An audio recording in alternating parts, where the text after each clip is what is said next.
So today we're going to take a close look at the public record of Rutherford County Mayor Joe Carr. Now, he's built this whole brand around being a conservative reformer. But what happens when you actually start pulling the receipts? What do the public documents themselves really say? Well, that's exactly what we're going to do. And right away, this is the central tension of the story. It's the public image versus the paper trail. On one hand, you have this carefully crafted brand of a fiscal conservative. But on the other, you have a documented history, public records, that seem to tell a completely different story. And that's the puzzle we're going to unpack today. So here's how we're going to break it down. We'll start with that contradictory record, then dive into what looks like a pattern of financial instability. We'll examine some red flags in his campaign finances, his ethics in public office, and finally, we'll connect all the dots to see what the record really reveals. All right, let's jump right in. Part 1 is all about this contradiction, that gap between the political brand and the personal history. Okay, so check this out. This slide really puts it in black and white. The claim? Fiscal conservatism. The record?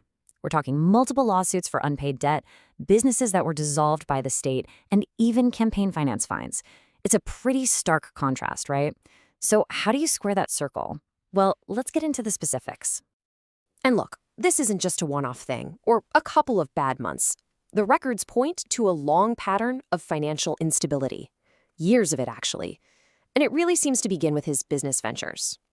For instance, if you pull records from the Tennessee Secretary of State, they show at least 3 of his businesses were administratively dissolved.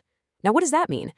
It's not a great thing. It typically happens when a company just isn't compliant, like they fail to file their annual reports with the state.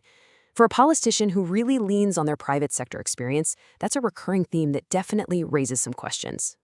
And it's not just abstract business filings. We're talking about real money. $12,446.42. That is a very specific number because it's the exact amount of a court judgment entered against him in 2018. A debt collector sued and they won. And again, this wasn't an isolated case. If you look at the Tennessee court dockets between 2018 and 2019, it was like a revolving door of creditors. The Midland funding lawsuit, that's the one that resulted in that $12,000 judgment. There was another from Capital One that was litigated for a while, and a third from Discover Bank that was ultimately dismissed after they reached a settlement. It shows a clear pattern. The financial troubles weren't just with businesses and credit cards either. We're also talking about property taxes. Sources point to more than a decade of late payments. I mean, it got so serious that one of his farms was apparently on the verge of being auctioned off back in 2016. And here's the real kicker. This was all happening at the same time he was somehow finding large sums of money to loan to his own political campaigns. Yeah, that's the perfect segue, actually, because that's where things get even more complicated, right at the intersection of his personal finances and his political ambitions. And that brings us to campaign finance. Okay, so get this. In 2014, he loans a political allies organization $200,000. That's a huge amount of money.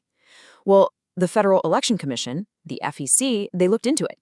And their finding? The loan was handled improperly. They slapped him with a $2,250 fine. So this isn't an allegation. It's a direct, official ruling on a campaign finance violation.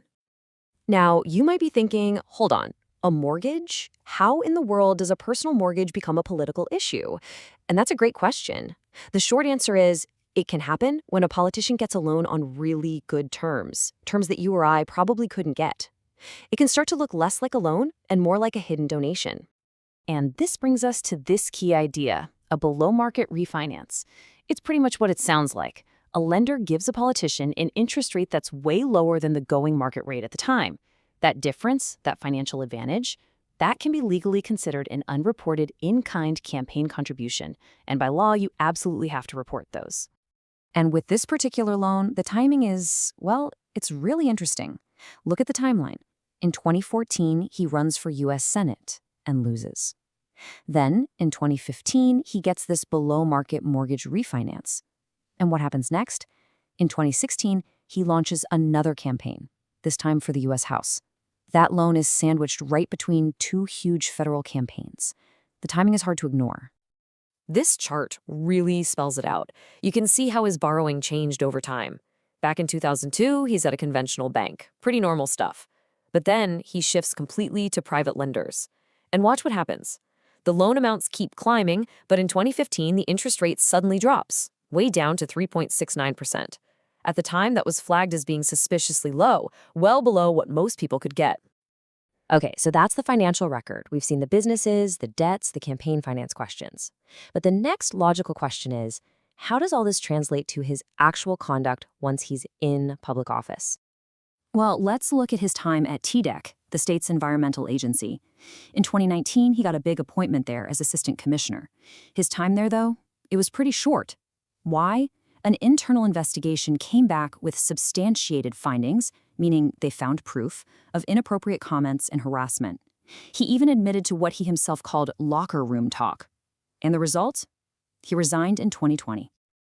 And these controversies didn't stop there. They seem to have followed him right into his current job as mayor.